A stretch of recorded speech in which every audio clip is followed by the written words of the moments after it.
कहते हैं विनाश काले विपरीत बुद्धि। क्या राष्ट्रपति पुतिन को दक्षिण अफ्रीका गिरफ्तार कर लेगा?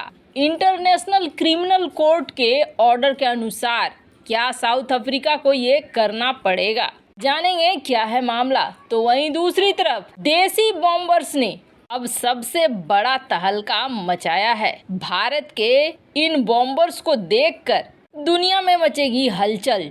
जानेंगे कैट्स वॉरियर पर आ गई है बड़ी अपडेट। जियोपॉलिटिक्स में बहुत कुछ चल रहा है, आइए जानते हैं इन खबरों को विस्तार से। ऐसा है कि इंटरनेशनल क्रिमिनल कोर्ट, ये जो मैप देख रहे हैं ना, इस मैप में लाल वाला हिस्सा छोड़ दे तो बाकी सारा हिस्सा क्रिमिनल कोर्ट के अंतर्गत आता है। कहने का अर्थ ये है कि ये वो देश हैं जो इंटरनेशनल क्रिमिनल कोर्ट के भागीदार हैं। इन्होंने इसमें सदस्यता ग्रहण की हुई है, मेंबर है। अब इसका क्या मतलब होता है? इसका मतलब होता है कि अंतर्राष्ट्रीय क्रिमिनल कोर्ट का अगर कोई फैसला आता है तो वो फैसला ये सारे देश मानेंगे। ये लाल वाले सारे छोड़कर, जिसमें भारत चाइना देख रहे हैं, ये इंटरनेशनल क्रिमिनल कोर्ट का हिस्सा नहीं है। अब इसका एकदम साधारण मतलब समझिए कि पुतिन के बारे में ये कहा गया कि पुतिन के लिए एक अरेस्ट वारंट जारी किया गया है। पुतिन को जहां भी देखो इंटरनेशनल क्रिमिनल कोर्ट के सदस्य देश में अगर कहीं भी ये पहुंचता है तो इसे गिरफ्तार कर लो।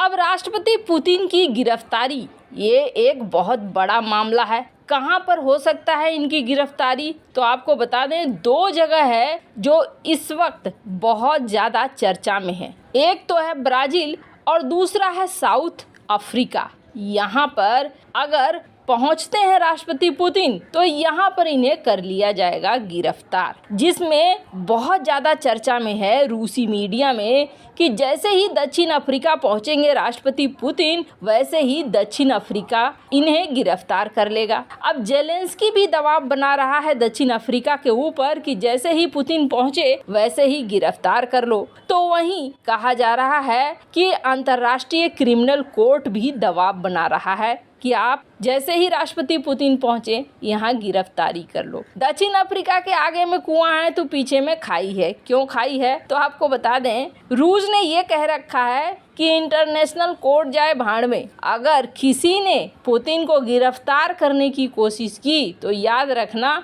हम अगले ही पल उस देश में परमाणु मिसाइलें गिरा देंगे। अब दक्षिण अफ्रीका अगर गिरफ्तार करता है तो इसका सीधा मतलब है दक्षिण अफ्रीका के ऊपर परमाणु मिसाइलें दाग देगा रूस। और आपको बता दें, ये कोरी धमकी नहीं है। इसलिए कोरी धमकी नहीं है क्योंकि ये एक बहुत बड़ी बात हो जाएगी अगर दक्षिण अफ्रीका ऐसा कर देता है तो, कि किसी देश के राष्ट्रपति को अरेस्ट कर लेता है, तो ये बहुत बड़ी बात है। ऐसे में दक्षिण अफ्रीका अब जाएंगे क्यों राष्ट्रपति पुतिन? तो आपको बता दें, राष्ट्रपति पुतिन को जाना पड़ेगा। अगर नहीं जाते हैं तो उन्हें बड़ी बेइज्जती होगी। जाना इसलिए पड़ेगा क्योंकि दक्षिण अफ्रीका में इस वक्त ब्रिक्स का समिट होना है और ब्रिक्स के मेंबर होने के नाते दक्षिण अफ्रीका पहुंचेंगे राष्ट्रपति पुतिन। नहीं पहुंचते हैं तो ये कहा जाएगा कि डरकर राष्ट्रपति पुतिन, रूस के राष्ट्रपति सुपर पावर, वो वहां नहीं पहुंचे। और अगर पहुंच गए और दक्षिण अफ्रीका ने गिरफ्तार कर लिया तो वो भी एक बहुत बड़ा संकट बन जाएगा। दक्षिण अफ्रीका में अभी जोरदार तरीके से चर्चा हो रही है कि करना क्या है। यहाँ पर बहुत सारे देश के राष्ट्राध्यक्ष आएंगे, बहुत सारे ऑब्जर्वर आएंगे और इन सब के बीच में अगर राष्ट्रपति पुतिन की गिरफ्तारी होती है तो ये गिरफ्तारी बहुत बड़ा बवाल मचाएगी। आपको बता दें, अब हालात ऐसे हो गए हैं कि दक्षिण अफ्रीका कह रहा है, छोड़ो, मुझे नहीं मरना है, ना मैं पुतिन को गिरफ्तार करूंगा और ना मैं इंटरनेशनल क्रिमिनल कोर्ट के फैसले को मानने के लिए मजबूर होऊंगा। मैं इंटरनेशनल क्रिमिनल कोर्ट को ही छोड़ रहा हूं, यानी सदस्यता ही छोड़ रहा हूं। इस चीज को लेकर अब जोरदार तरीके से दक्षिण अफ्रीका में बात चल रही है कि हर हाल में हमें अब इंटरनेशनल क्रिमिनल कोर्ट की सदस्यता छोड़नी होगी। अगर हम सदस्यता नहीं छोड़ते हैं तो फिर हमारे लिए संकट है।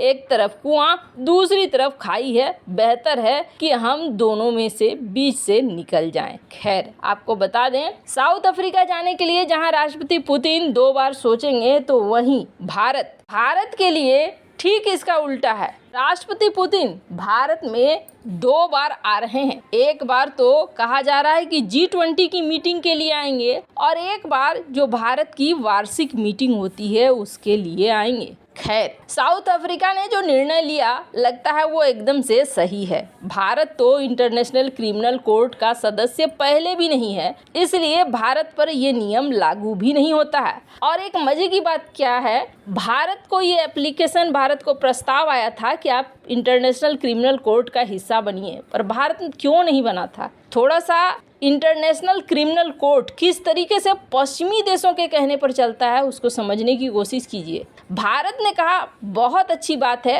क्राइम के अगेंस्ट अगर एक अंतर्राष्ट्रीय कोर्ट है तो बहुत बढ़िया बात है, लेकिन इनमें आतंकवादियों को भी तो शामिल करो जिससे हम त्रस्त हैं, जिससे हम परेशान हैं। तब कोर्ट ने कहा था कि नहीं, ये नहीं होगा, हम अपने हिसाब से तय करेंगे। तभी भारत ने कहा था तुम अपने हिसाब से अगर ये तय करोगे नियमों को तो ऐसा करते हैं, हम अपने हिसाब से सदस्यता तय करेंगे, हम अभी सदस्य नहीं बनेंगे।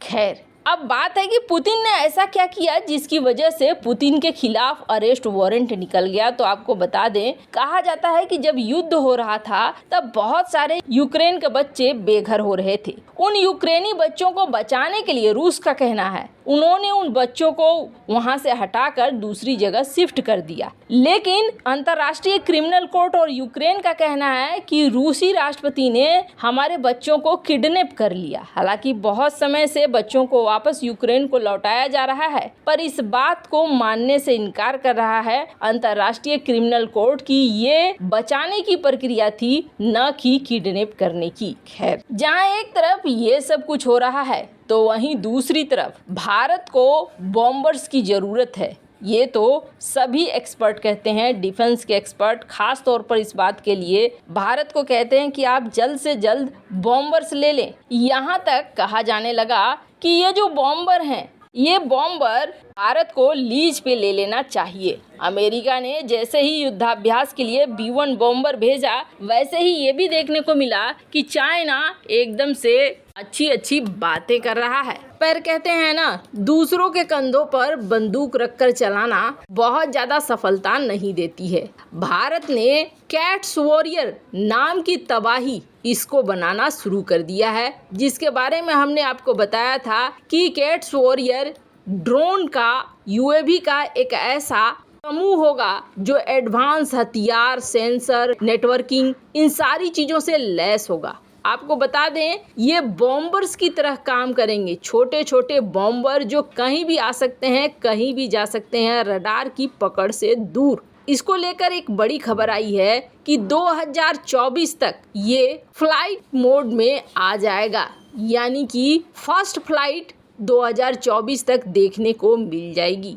आपको बता दें, कैट्स वॉरियर वो सिस्टम है जिसमें ये जो UAV है ये 500 से 600 kg के पेलोड ले जा सकते हैं और 30,000 फीट की ऊंचाई तक उड़ सकते हैं। 1600 kg का ये ड्रोन हर तरह का काम करेगा, बॉम्बर से लेकर फाइटर जेट तक का। खैर, वैसे आपको क्या लगता है, क्या दक्षिण अफ्रीका सही निर्णय ले रहा है? कमेंट कर अपनी राय जरूर बताएं। जल्द मिलते हैं अगले वीडियो में नई खबर के साथ।